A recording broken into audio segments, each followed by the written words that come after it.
자, 오늘은요, 무려 1600년 동안 땅속 깊이 봉인되어 있었던 한 권의 책, 바로 금지된 복음서, 도마복음에 대한 이야기를 해볼까 합니다. 과연 어떤 비밀이 숨겨져 있었을까요? 이야기는 정말 아득한 시간 여행이에요.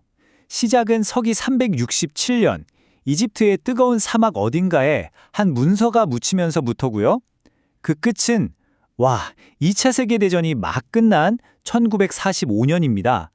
거의 1600년이라는 어마어마한 세월을 건너뛴 정말 대단한 미스터리죠. 이게 바로 1945년에 한 이집트 농부가 우연히 발견한 항아리 속 문서에 대한 학자들의 평가였습니다. 한번 생각해 보세요. 인류가 히로시마 원자폭탄이라는 그야말로 엄청난 물리적 충격에 휩싸여 있을 바로 그때 그의 버금가는 영적인 폭탄이 터진 셈이죠. 이 발견이 종교 역사의 판도를 어떻게 바꾸어 놓았을지 상상이 가시나요? 도대체 신학계를 송두리째 흔들어 놓은 이 영적 원자폭탄의 정체가 뭐였을까요? 네, 그게 바로 오늘 우리가 깊이 파고들 도마복음입니다. 우리가 흔히 아는 성경의 복음서, 그러니까 마태, 마가, 누가, 요한복음은 예수님의 삶과 기적, 부활 같은 이야기를 중심으로 하잖아요. 그런데 이 도마복음은 완전히 다릅니다. 이건 이야기가 아니라 예수님이 비밀리에 전했다는 114개의 가르침을 모아놓은 어록집 같은 거예요. 핵심도 달라요. 예수를 믿는 믿음을 넘어 예수와 같은 깨달음의 경지에 이르는 것. 이건 정말 차원이 다른 접근 방식이죠. 그 중심 사상이 바로 그노시스입니다. 그리스어로 알m 또는 깨달음이라는 뜻인데요. 이게 무슨 말이냐면 신의 왕국, 천국이 저 멀리 있는 게 아니라 이미 당신 안에 있다는 거예요. 그래서 외부의 교리나 사제를 통할 필요 없이 내면을 탐구해서 그걸 직접 발견하면 된다는 거죠. 어떤 중개자도 필요 없다는 아주 파격적인 생각입니다. 도마복음 77절에 나오는 이 구절이 그 핵심을 정말 아름답게 보여줍니다. 나무를 쪼개어라. 내가 거기 있다. 돌을 들어올려라. 거기서 나를 발견할 것이다. 신성은 저 멀리 하늘에 계신 분이 아니라 바로 지금 우리를 둘러싼 이 세상 모든 것에 깃들어 있다는 그런 깊은 울림을 주는 메시지죠. 우리는 보통 제자도마 하면 의심 많은 도마를 떠올리잖아요. 그런데 이 복음서에서는요, 쌍둥이라는 뜻의 이름을 가진 이 도마가 예수님의 가장 깊은 가르침을 온전히 이해한 유일한 사람, 말하자면 영적인 쌍둥이로 그려집니다. 완전히 다른 관점이죠. 자, 그럼 이런 심오한 가르침이 담긴 책이 왜 역사에서 흔적도 없이 사라져야만 했을까요? 그 답은 순수했던 종교가 거대한 제국의 정치 도구가 되어버린 바로 그 순간에 있습니다. 때는 4세기 로마 제국입니다. 콘스탄티누스 황제 입장에서는요, 이 광활한 제국을 하나로 꽉 묶어줄 강력한 이데올로기가 필요했어요. 그래서 당시 수많은 기독교 분파들 중에서 제국을 통치하는 데 가장 유리한, 가장 체계적이고 통제하기 쉬운 단 하나의 버전을 공식 기독교를 선택한 겁니다.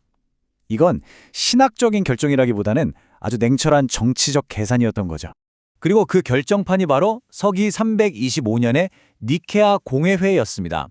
여기서 투표가 벌어지는데 도마복음처럼 개인의 내적 깨달음을 강조하는 복음서들은 2단으로 규정됩니다. 그 표 차이를 보세요. 253대 47. 이건 신학적 토론의 결과가 아니라 거의 정치적인 숙청 작업에 가까웠다고 볼 수 있죠. 이건 그냥 의견이 다르다고 배척하는 수준이 아니었어요. 아주 체계적인 파괴 작업이었습니다. 결국 알렉산드리아의 강력한 주교였던 아타나시오스가 이단으로 규정된 모든 서적을 불태워 없애라는 명령까지 내리게 되죠. 바로 그때 이 지혜가 영원히 사라지는 걸 안타까워했던 이름 모를 수도승들이 미래에 누군가가 발견해주길 바라면서 이 금지된 책들을 항아리에 담아 사막 깊숙이 숨겼던 겁니다. 정말 용감한 행동이었죠. 그러니까 이 모든 일의 핵심은 바로 이겁니다. 너 스스로 깨달을 수 있다. 신은 네 안에 있다는 메시지는요, 신에게 가는 길을 교회가 독점하고 그 권위로 사람들을 통제하려 했던 위계적인 교회 구조에겐 정말 치명적인 위협이었던 거예요. 통제할 수 없는 개인의 영성만큼 권력자들에게 두려운 건 없었으니까요. 그렇게 1600년이라는 기나긴 시간이 흘러 1945년, 마침내 그 항아리가 열렸을 때 그 안에서 부활한 건 단순히 책 한 권이 아니었습니다. 우리가 잊고 있었던 기독교의 또 다른 얼굴, 그 전체가 다시 세상의 모습을 드러낸 거죠. 항아리 안에서는요, 놀랍게도 무려 52종에 달하는 각기 다른 문서들이 쏟아져 나왔습니다. 이건 그냥 책 몇 권이 아니라 말 그대로 하나의 도서관이었어요. 덕분에 우리는 초기 기독교가 우리가 생각했던 것보다 훨씬 더 다양하고 신비롭고 또 풍성한 영적 전통을 가지고 있었다는 걸 알게 된 겁니다. 특히 이 문서들을 보면요. 막달라 마리아 같은 인물들의 위상이 완전히 달라집니다. 제도권 교회가 그녀를 회개한 죄인으로 격하시켰던 것과는 달리 이 나그 한마디 문서에서는 예수님의 가장 신뢰받는 동반자, 코이노스, 이제 특별한 가르침을 전수받은 존경받는 지도자로 묘사되고 있거든요. 정말 놀라운 반전이죠. 자, 그럼 이제 마지막으로 가장 중요한 질문에 도달하게 됩니다.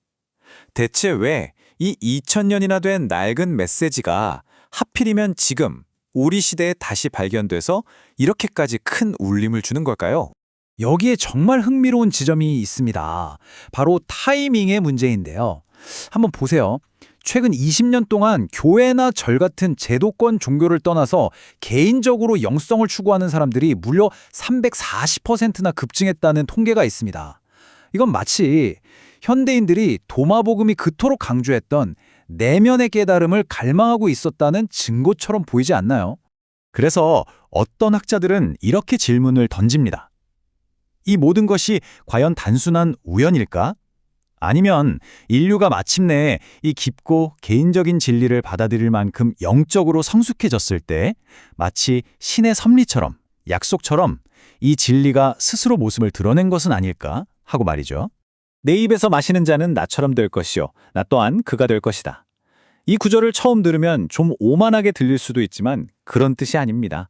예수님이 보여주셨던 바로 그 신성한 불꽃이 사실은 우리 모두의 내면에도 똑같이 존재한다는 사실을 깨달으라는 그런 놀라운 초대장인 셈이죠. 자, 1600년간 닫혀있던 항아리는 이제 열렸고 그 비밀은 세상 밖으로 나왔습니다. 이제 그 누구의 허락도 받을 필요가 없습니다. 당신의 안에서 그 신성한 불꽃을 발견할 것인지 그 선택은 이제 온전히 여러분의 몫입니다.